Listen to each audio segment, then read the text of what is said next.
A box of matches. That was the spark that turned an already simmering controversy into a full-blown internet firestorm. Because according to critics, Meghan Markle's latest product launch didn't just raise eyebrows, it raised a question nobody expected to ask. Why is a luxury lifestyle brand selling matches to light candles when some customers claim the candles arrived with no wick at all? And once people started pulling on that thread, what unraveled was a story far bigger than a simple product launch. Suddenly, every old criticism, every failed rollout, every awkward marketing decision came rushing back into the spotlight at once. Can't believe I'm saying this, but Meghan Markle, the Duchess of Scamelot, is selling matches? She's selling Matchsticks. Okay, she's not doing a clothing line, she's not doing homeware. She is going to sell matches. Apparently these are luxury matches. Meghan Markle's obnoxious hypocrisy has just been exposed as she tells Prince Harry, finally, get a job.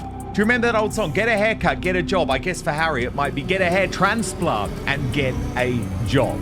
I tried so hard. For most brands, a teaser post announcing a small spark arriving tomorrow would barely cause a ripple. But when As Ever posted those 3 little words on May 28, curiosity exploded. What was coming next? A new fragrance? A luxury home collection? Some exclusive lifestyle item? Instead, customers woke up the next morning to discover the mystery launch was matches, not handcrafted jewelry, not a premium household innovation. Matches, little wooden sticks in a box. And the internet immediately did what the internet does best. It laughed. The timing could not have been worse, because hanging over the entire launch was a criticism that had already become impossible to ignore. Reports and customer videos had circulated showing luxury As Ever candles allegedly arriving without the very thing needed to light them. No wick, no tiny thread, nothing. And suddenly people found themselves staring at a luxury Matchbox promotion while remembering those complaints. The jokes practically wrote themselves. I received a Meghan Markle wickless candle,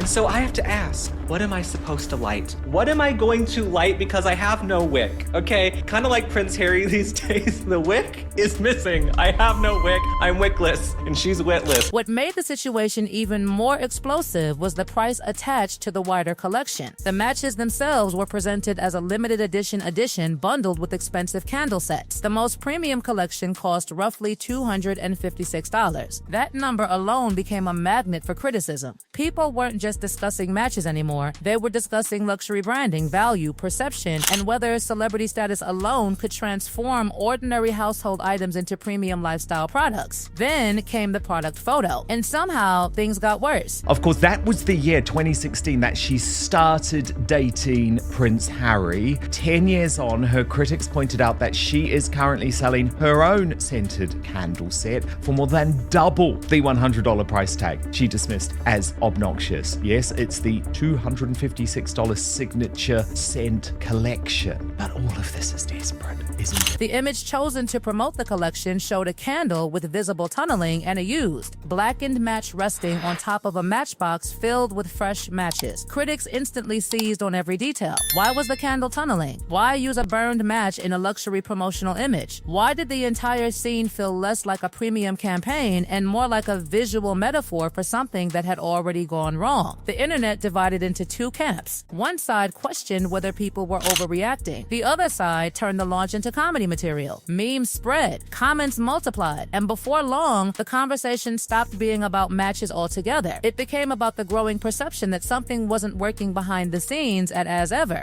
A limited edition Matchbox you can only get by buying the bundle. £190 in the UK, $256 in the US. The candles are tunneling, so the wax burns down the center of the candle instead of across the whole surface, which is what happens when you use cheap paraffin instead of soy or beeswax. One critic on the record in the British press put it plainly: that's because she's using very cheap and toxic paraffin wax. Cheap and toxic. That perception only deepened because this wasn't happening in isolation. Meghan's lifestyle venture had already faced a difficult road. Critics pointed to previous launches. Observers revisited old controversies. Every product suddenly became part of a larger narrative. Every stumble became evidence in a growing case being built online. Then another detail resurfaced. A customer who had purchased one of the candles reportedly filmed himself inspecting it and discovering there was no visible wick inside. The video spread rapidly because of how surreal it looked. A luxury candle missing the one component required to function. The clip triggered more discussions, more complaints, more questions. Was it a manufacturing issue, an isolated mistake, or a part of a broader problem? And suddenly people weren't just criticizing products, they were questioning the entire business strategy. Think about the contrast. Meghan Markle once stood at the center of global headlines, royal connections, massive media attention, multi-million-dollar opportunities, streaming deals, publishing deals, worldwide recognition. Yet here she was facing ridicule over branded matchboxes. The symbolism was impossible for critics to resist. Even more damaging was the growing discussion surrounding candle quality itself. Conversations about tunneling wax began spreading across review sections and social media platforms. Candle enthusiasts weighed in, hobbyists weighed in, everyday consumers weighed in. Everyone seemed to have an opinion. According to critics, tunneling is often viewed as a sign of poor performance because the wax burns downward rather than evenly across the surface. Whether those criticisms were fair or not became almost irrelevant. The perception had already taken hold, and perception is often what determines success or failure in luxury branding. Then another issue emerged: return policies. For many critics, the refusal to accept returns became one of the most controversial aspects of the conversation. People began asking uncomfortable questions. If customers were unhappy, what options did they have? If there was a defect, who carried the risk? The discussion intensified because it touched something fundamental: